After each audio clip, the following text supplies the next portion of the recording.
Assalamualaikum warahmatullahi wabarakatuh dan selamat pagi.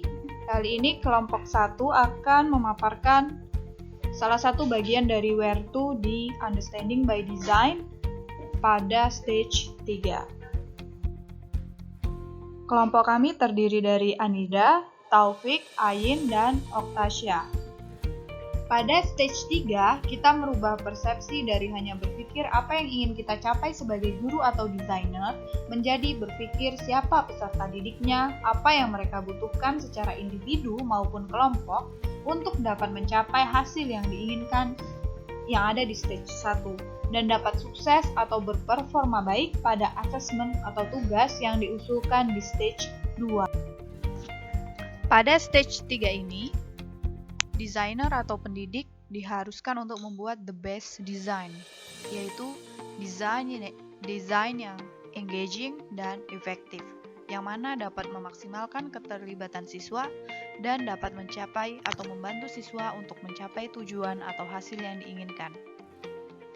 Untuk membuat rancangan pembelajaran, Wiggins memberikan kerangka where to, dan kelompok 1 akan membuat atau membahas kerangka W atau W. Pada kerangka W, ensure that student understand where the unit is headed and why. Jadi di sini kita meyakinkan bahwa siswa dapat memahami kemana unit pembelajaran, arahnya kemana dan mengapa. Jadi kita membuat peserta didik memahami betul tujuan pembelajaran atau arah, ide-ide besarnya, performa yang diharapkan, serta kriteria pada evaluasi nantinya. Hal ini dapat ditambahkan dengan apa yang akan dikerjakan, apa tujuannya, dan kewajiban atau tagihan akhir. Kita melakukan diagnostik kepada siswa, kemudian guru dapat menyebutkan topik, tes, bab untuk dibaca, sumber tambahan yang bisa dicari, serta diberikan pertanyaan kunci atau pemantik dan diberikan penjelasan mengenai performa yang harus dilakukan. Pada tahap ini, pendidik harus memutuskan melalui hasil yang diinginkan untuk mengidentifikasi apa yang penting untuk dipelajari dan apa yang tidak. Jadi harus membuat skala prioritas serta mengapa hal tersebut penting. Dan dalam mengklarifikasi tujuan, guru membantu peserta didik untuk mendapatkan kejelasan dan mengerti atas performa yang diharapkan, baik itu skor, rubrik maupun penilaian, yang digunakan untuk menunjukkan pemahaman atau kompetensi yang mereka dapatkan pada unit. Hasil akhir, tujuan dan tugas akhir juga harus jelas diketahui oleh peserta didik.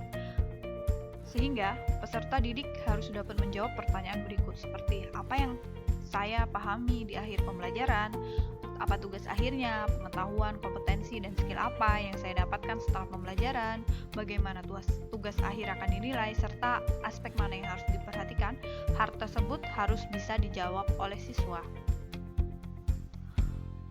Di sini kita juga harus membuat purposeful work, di mana pada W dianjurkan untuk membuat tujuan pembelajarannya menjadi tujuan yang praktik, mudah dipahami dan sederhana, bukan dari sudut pandang pendidik, tapi berdasarkan sudut pandang siswa, sehingga tujuannya harus dapat dipahami dan dapat dimengerti sebagai seorang siswa, bukan sebagai seorang pendidik.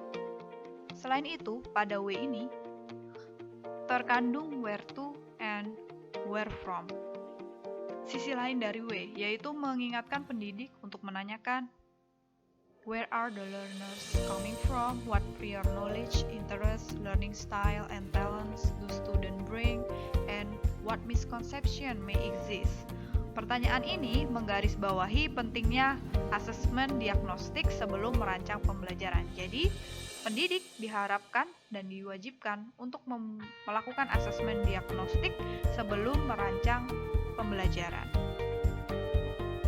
Yang hal ini bila dikaitkan dengan kurikulum merdeka sesuai karena memfokuskan atau menjadikan siswa sebagai center dari pembelajaran.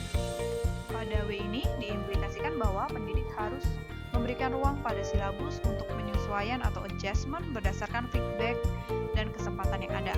Sehingga menurut Wiggins, instruksi terbaik atau rancangan terbaik itu harus built in in flexibility. Dia harus fleksibel untuk dapat disesuaikan dengan berbagai kondisi dan kesempatan yang ada.